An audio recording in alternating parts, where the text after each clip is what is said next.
Halo semuanya. Perkenalkan, kami dari kelompok 5 kelas LH64 ingin mempresentasikan mengenai series Black Mirror episode Common People sebagai pemenuhan tugas AOL Philosophical Anthropology.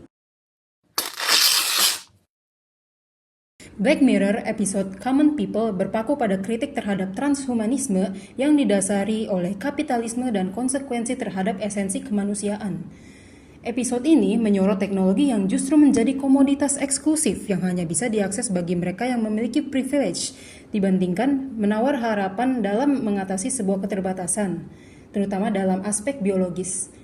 Daripada menjadi makhluk yang lebih baik, inovasi tersebut justru memperdalam ketidakadilan sosial dan mempertanyakan siapa yang berhak memiliki masa depan yang lebih baik dan lebih sehat. Di titik ini, kita diharuskan untuk merenung, apakah tujuan dari kemajuan teknologi adalah untuk menyelamatkan kita, yaitu manusia, atau justru menciptakan sistem baru yang mengorbankan kemanusiaan demi keuntungan? Kita diperlihatkan bagaimana ambisi untuk menjadi lebih manusia mampu menghilangkan apa yang mendasari diri kita sendiri. Amanda dan Mike, pasangan kelas pekerja, hidup bahagia sampai suatu ketika Amanda terdiagnosis dengan tumor otak yang parah. Sebuah perusahaan teknologi bernama Rivermind menawarkan mereka sebuah solusi, yaitu mengganti bagian otak Amanda dengan jaringan buatan yang terhubung langsung ke server mereka. Operasinya berhasil, tetapi Amanda harus berlangganan layanan agar tetap hidup. Lama-kelamaan, hidup mereka berubah. Amanda mulai menampilkan iklan tanpa sadar dan biaya langganan semakin tinggi. Mike terpaksa melakukan pekerjaan ekstrim untuk membayar biaya tersebut. Akhirnya, Amanda merasa hidupnya tidak lagi manusiawi dan meminta Mike untuk mengakhiri hidupnya. Mike menuruti permintaan istrinya tersebut dan menutup kisah tragis tentang manusia yang kehilangan kendali karena teknologi. Episode ini bertema tentang teknologi luar biasa yang dapat menyelamatkan seseorang dari koma ataupun tumor. Tetapi dengan semua konsekuensi yang jelas, sangatlah manusiawi untuk menuntut ketergantungan, menuntut kehilangan otonomi pada dirinya, dan juga dapat menggeser identitas yang ia miliki. Dalam sisi filosofis, apakah fenomena membenahi manusia pada dasarnya berarti kehilangan sesuatu yang diberikan oleh kemanusiaan itu sendiri? Amanda mungkin tidak sepenuhnya sama sekarang. Dia tidur lebih lama, wilayah hidupnya memiliki batasan, dan tanpa sadar, ada alokasi waktu untuk iklan. Apakah ini tetap bersifat manusia sepenuhnya setelah semacam perubahan mental atau fisik dihapus?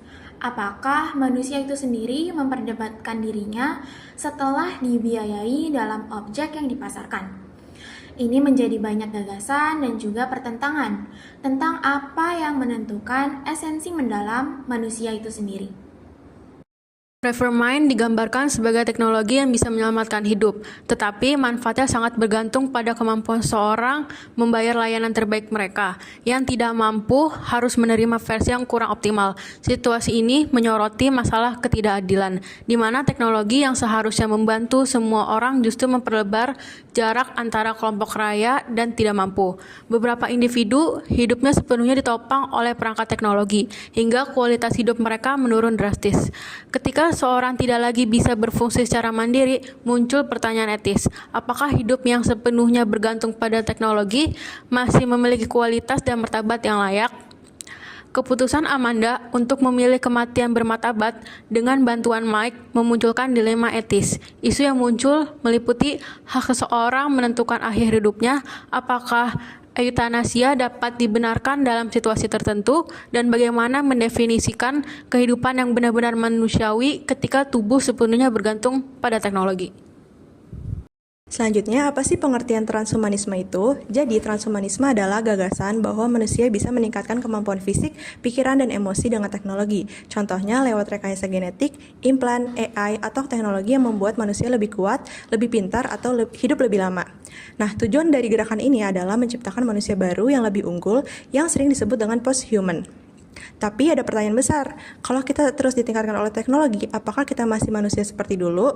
Karena jika tubuh dan pikiran sudah hasil rekayasa, manusia tidak hanya hidup tetapi seperti didesain ulang. Gerakan ini bukan hanya soal mengatasi kelemahan manusia, tetapi juga menanyakan ulang, apa sih arti menjadi manusia itu di era mesin? Selanjutnya, apakah transhumanisme ini sesuai dengan nilai-nilai humanis tradisional? Humanis tradisional percaya bahwa keterbatasan adalah bagian dari manusia. Dari keterbatasan itulah manusia belajar akan empati, kesabaran, dan kemanusiaan. Sebaliknya, transhumanisme melihat keterbatasan sebagai sesuatu yang harus dihilangkan lewat teknologi agar manusia bisa lebih kuat, lebih cepat, dan lebih pintar. Nah, episode Common People ini menggambarkan bahwa ketika manusia mencoba menyempurnakan diri lewat mesin, ia justru bisa kehilangan makna hidup, kebebasan, dan identitas yang membuatnya menjadi manusia. Di dunia yang sangat dikuasai oleh teknologi ini, kebebasan bisa berubah jadi ilusi, dan manusia bisa merasakan semakin jauh dari dirinya sendiri. Dilema kemanusiaan, hak untuk hidup atau mengakhiri. Ketika hidup seseorang hanya dialiri perangkat teknologi berlangganan dan kualitas hidupnya secara signifikan menurun, maka muncul pertanyaan, apakah berharga atau bahkan sulit untuk dijalani? Amanda memilih kematiannya yang bermartabat melalui Mike, tetapi hal ini memicu pertanyaan etis tentang resisten, eutanasia, otonomi, dan hidup yang memerdekakan dalam kondisi tanpa kemanusiaan lagi. Keputusan Amanda untuk memilih kematian bermartabat lewat Mike bukan sekedar pilihan pribadi, tetapi cermin dari dilema yang lebih dalam antara hak untuk hidup dan hak untuk mengakhiri hidup.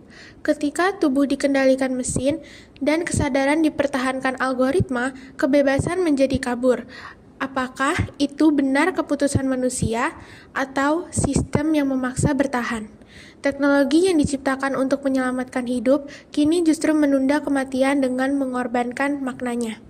Pada akhirnya, manusia tak lagi menjadi sosok yang memilih, melainkan yang dipilih oleh sistem hidup, tetapi tidak sepenuhnya manusia. Pengejaran transhumanisme tidak secara otomatis sejalan dengan prinsip-prinsip humanis yang ada. Hal ini berjalan beriringan dengan mempertimbangkan keadilan, kehormatan manusia, akses yang merata, dan penjagaan terhadap nilai-nilai kemanusiaan seperti empati, batasan, dan tanggung jawab.